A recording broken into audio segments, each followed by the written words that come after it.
77% of employees say they have experienced burnout in their current role, and entrepreneur burnout is on the rise as well. Burnout is a real problem, and now the World Health Organization even recognizes burnout as an occupational phenomenon. If you're a high-achieving individual, listen up. In this video, I'm going to explain exactly what the characteristics of burnout are, how burnout happens, and most importantly, what can you do to prevent or end burnout? This is the Dr. K Show.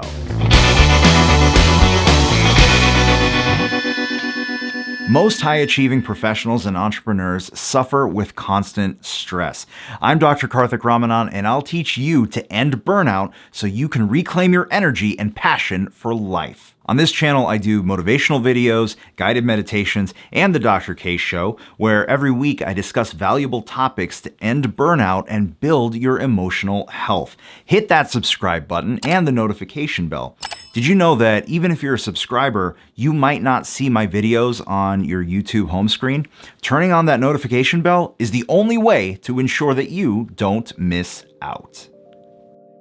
According to the World Health Organization, burnout is a syndrome conceptualized as resulting from chronic workplace stress that has not been successfully managed. It is characterized by three dimensions: feelings of energy depletion or exhaustion, increased mental distance from one's job, or feelings of negativism or cynicism related to one's job, and reduced professional efficacy. Burnout refers specifically to phenomena in occupational context and should not be applied to describe experiences in other areas of life. It's important to note that the World Health Organization is not classifying burnout as a diagnosis. It is not a medical condition per se. It is a phenomenon, which basically means burnout is a thing. It's real, just not a disorder. Let's have a quick look back at those symptoms. Low energy, detachment, cynicism, less effective work. That almost sounds like depression, doesn't it? While there definitely are some overlaps with depression, and it's entirely possible that someone can experience burnout and major depressive disorder at the same time, they're not exactly the same. Depression can result from a myriad of reasons, but burnout has a very specific cause that's related to your work. I did a video on major depressive disorder that I'll link to here. Officially speaking, burnout is only an occupational phenomenon. But can you get burnout from your relationship, from other repetitive endeavors? Well, I believe so, yes. Not officially, but yes. How does burnout happen? We have certain needs as human beings. We need stability, we need excitement, we need connection with others, we need to grow, we need to feel purpose. If our jobs, creative or entrepreneurial endeavors, or our relationship, anything that requires a ton of time and effort, starts to fail to meet those needs, we're eventually going to get burned out. Look, fellow high achiever, I know you'll do whatever it takes to do well, to contribute, to achieve a meaningful goal. But what if the goals don't give you the same excitement anymore? I know you've been there. I've been there. What if you're not feeling connection and appreciation from your boss? What if your business isn't growing and therefore you feel like you aren't growing? Especially that last part. The moment we feel that we are not growing, that's when burnout can hit fast. If you're getting value out of this so far, please do me a favor and smash that like button. Thank you. What can you do if you're burned out or approaching burnout? Start by subscribing and turning on bell notifications, because helping you end burnout is what I do. On a broad level, ending burnout starts with building unshakable emotional health. What is emotional health? It's your emotional intelligence and your emotional resilience. Building unshakable emotional health will allow you to see when burnout is approaching, and it'll help you take action when you know that you're deep in the depths of burnout. I did an entire video on what is emotional health and the 5 pillars of emotional health, which I'll link to here. The first step to addressing burnout is to understand why you're burned out. Which of your needs are not being addressed? Is it your need to grow? Do you feel like you're just topping out in your career or your entrepreneurial endeavor?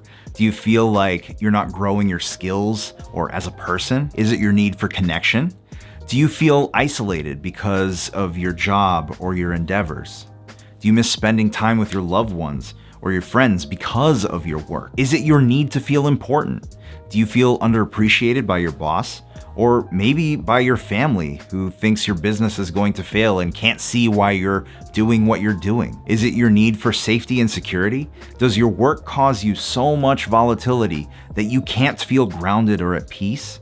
Are you traveling so much that the certainty of being at home is all you want, yet you can't have it? Is it your need for excitement? Has your job just gotten stale? Has the joy of creating content, selling products, or offering your services just lost the flair that it once had? Does this lack of excitement tie in with your lack of growth, perhaps? Which of these needs aren't being met for you? Let me know in the comments below. Once you've written down and truly internalized why you are burned out, look for ways that you can find fulfillment in whatever area you're missing.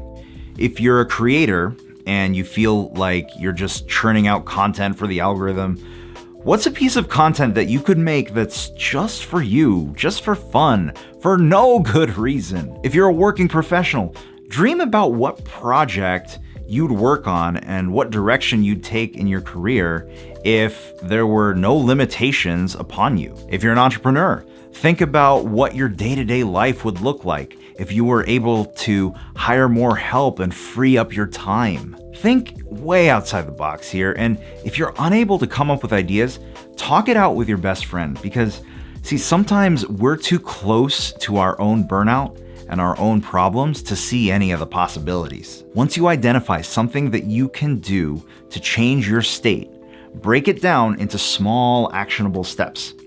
Once you've done that, look at which step might make it easier for the other steps to take place. For instance, if you're looking to improve your nutrition and fitness, your lifestyle habits in general, you might get a bit overwhelmed by what it would take to shop for groceries and prepare the food all the time. You might not feel you have the energy to exercise constantly. But what if you first fixed your sleep? You'd feel less overwhelmed as it relates to nutrition and other areas of your life, and you'd have more energy to exercise. Fixing your sleep would be the lever that allows you to then address your nutrition and exercise. So figure out what your lever is and do that action consistently. Once you consistently take on that lever action, the rest of your life will just start to fall in place. You'll build a strong foundation, you'll build resilience, and you'll build the clarity of mind to change the situation that's burning you out. Be sure to tune in next week for another episode of the Dr. K Show. And while you wait for that episode, be sure to check out this video on how to build unshakable emotional health so you are equipped to end burnout. Always remember, I believe in your greatness.